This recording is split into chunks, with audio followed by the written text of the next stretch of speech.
welcome to Season 5, Episode 8 of Vernon SnowMX. In this issue, we have 4 segments to cover. First off, we're going to take the snow bikes and take them for a bit of a weigh-in. We have a timber sled, a Yeti, and a Camso. Once we're done with that, we're going to have a look at some pretty fancy Gen 2 Snowbike Footpegs from Rider's Edge Suspension and the Snowbike Shop. A little chat Very about good. those guys. We also got our hands on a Camso, which you saw in the weigh-in. We took it to the backcountry, did some smashing around on it, and we've got some great footage to share there as well. We do, and then we have a special segment, our first one of many, we hope, with mock chicken from Pemberton. Stay tuned for that right at the end.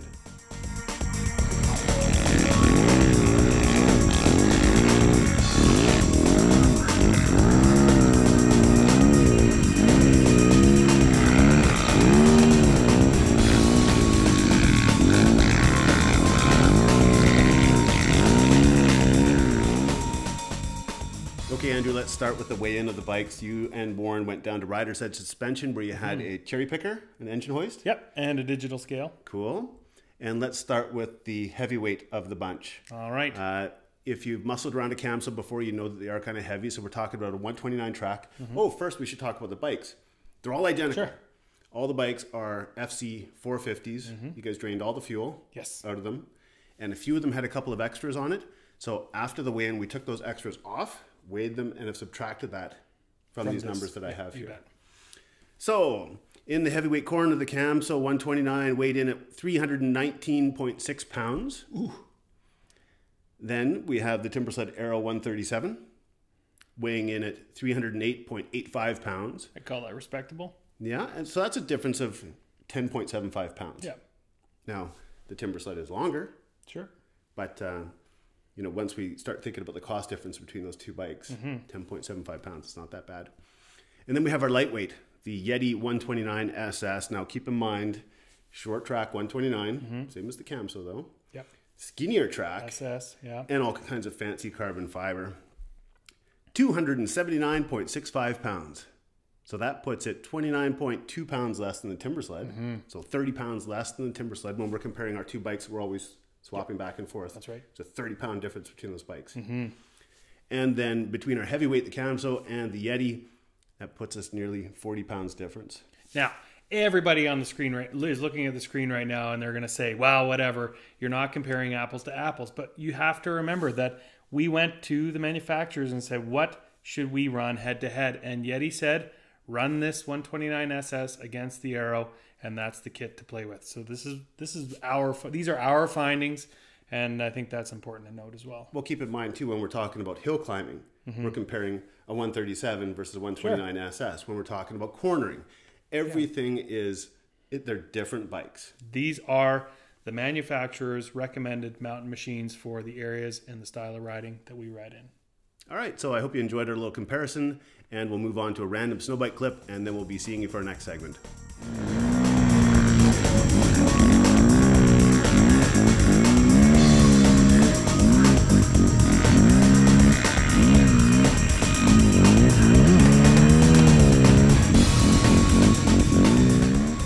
Hey, so I'm riding Anna today, the Yeti, and as it happens, I get to have the Generation 2 Footpegs on here. I really like these. They're better than the Generation 1 versions, which were much more like an adventure foot peg. So as you'll notice, these ones here don't have the center rail down there. And these just clear snow like crazy. I really don't have any problems with snow buildup whatsoever. That's it. Love them. Good stuff. The only type of foot peg out there that's purpose-built for a snow bike, at least at this point. So let's cover off a couple of points that Scott didn't cover while hanging upside down in that video. I don't know what you're doing there. Oops.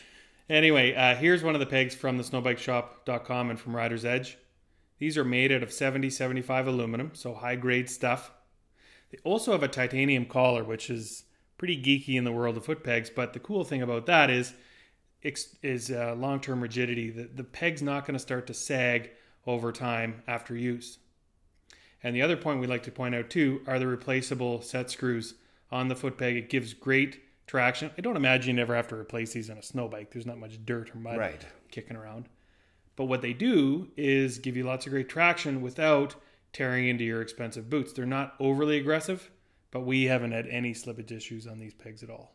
No, they're perfect. They're great. You can get it from the snowbikeshop.com or from Rider's Edge Suspension. Yeah, check it out.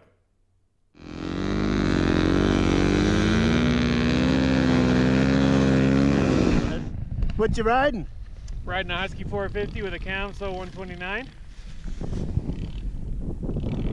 And? So far so good. It feels good. I've been throwing some pretty hard carves at it. Nothing's washed out.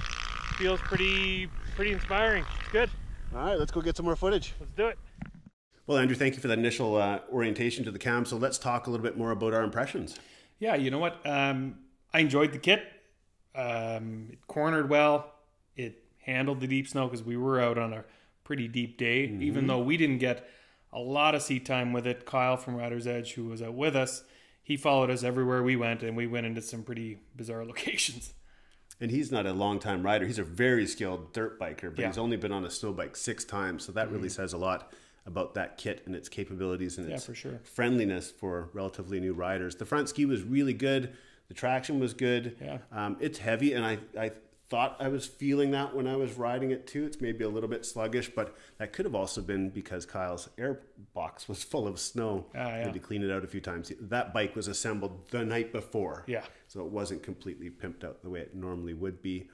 Let's talk just very briefly about price versus how well it handles. Like, our bikes, we've gone and we've bought kind of the flagships from Timbersled and from Yeti. And so they're really quite expensive. This Camso kit is what, $52.99 with 2 years of warranty. And fit kit included. So that is a huge savings. Yeah, massive. And so even if there is a medium size or a smaller medium sized gap in performance between the Yeti and the Timbersled versus the Camso, it's pretty hard to justify $3,000, $4,000, or $5,000 worth of price difference. So overall, stellar package. I can see why lots of people are buying them. For sure. Let's jump over to a little bit of footage with Kyle. We're going to interview him very quickly. Then we're going to do some follow cam with him in this beautiful new cut block that we found. And then we have Mock Chicken. Mock Chicken. Let's go.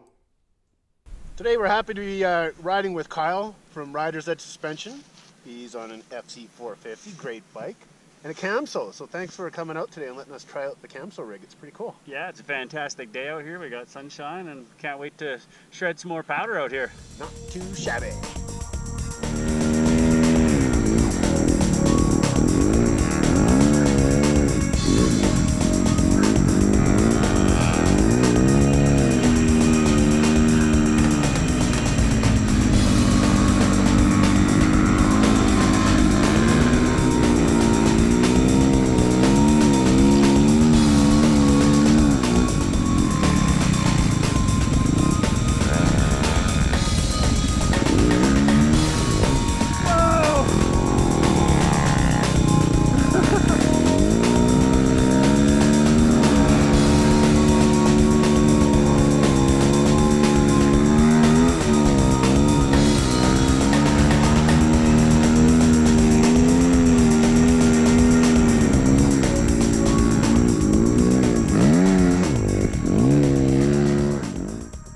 Andrew, I got a little treat for you. We're going to go see some footage from Mock Chicken and Graham Haywood. They're from Pemberton, and these guys do things that I don't think you and I will be doing anytime soon. Let's check it out. I think they're still young and limber.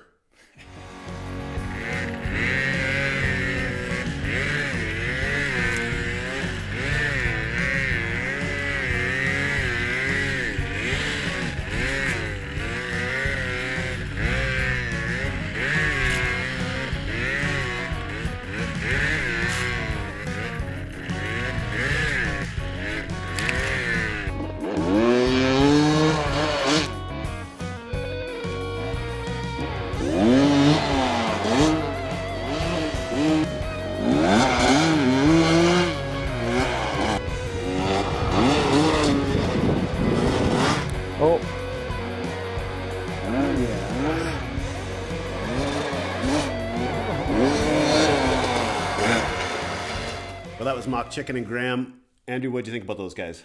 Pretty cool to see the big country in Pemberton that they're riding in, and to hear those two-strokes burning around the backcountry. It's always fun to listen to that too. It is. I think these guys have all kinds of nifty stuff to share in store for us for the rest of the season. That's it for this episode. Coming up very soon, Timbersled versus Yeti. That's it. See you soon. Thanks, folks.